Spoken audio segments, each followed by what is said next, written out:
Hi everybody, it's Honest John again. I just want to say a few words about Muhammad Ali. Uh, I was in my teens when a brash fighter named Cassius Clay, who later went on to change his name to Muhammad Ali, came along, and he was something different.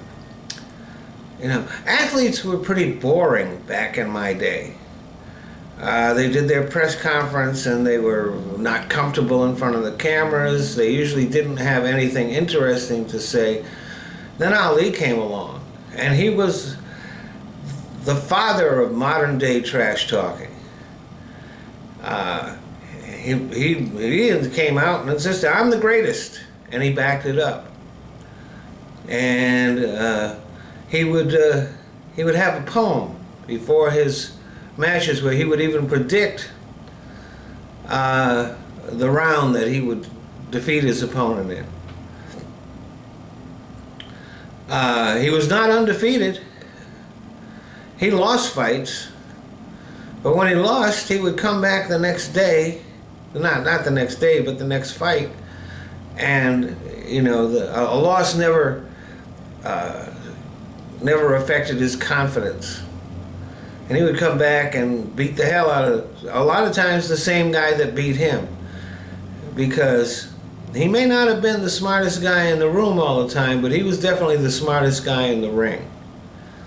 He outthought his opponents as much as he outfought them.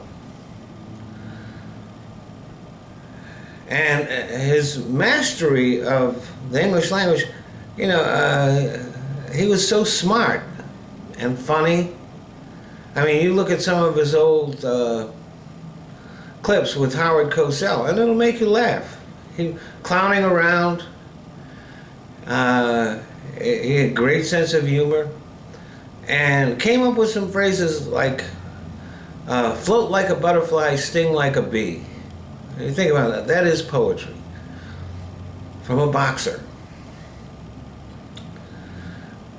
But like I said, he was much more than a boxer. He was not afraid to speak out on the issues of the day, on civil rights and racism and the need for progress there. He marched with Martin Luther King. He backed that up. He was as much a civil rights icon as anybody else in that day. And when it came to the Vietnam War, he refused to go. He took on the government in court. He lost. He didn't flee to Canada. He went to prison, and he served his time, 3 years.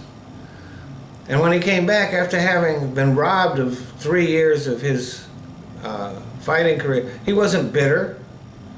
As a matter of fact, he was positively joyful. He continued to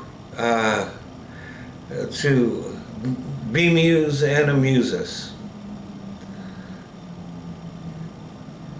Now, you can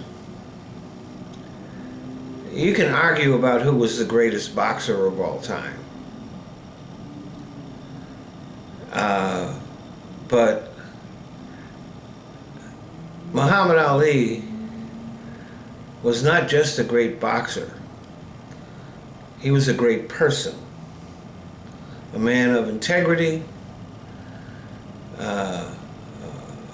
a moral man, a man who stood up for his principles and took the consequences gracefully. So he's not just a part of boxing history.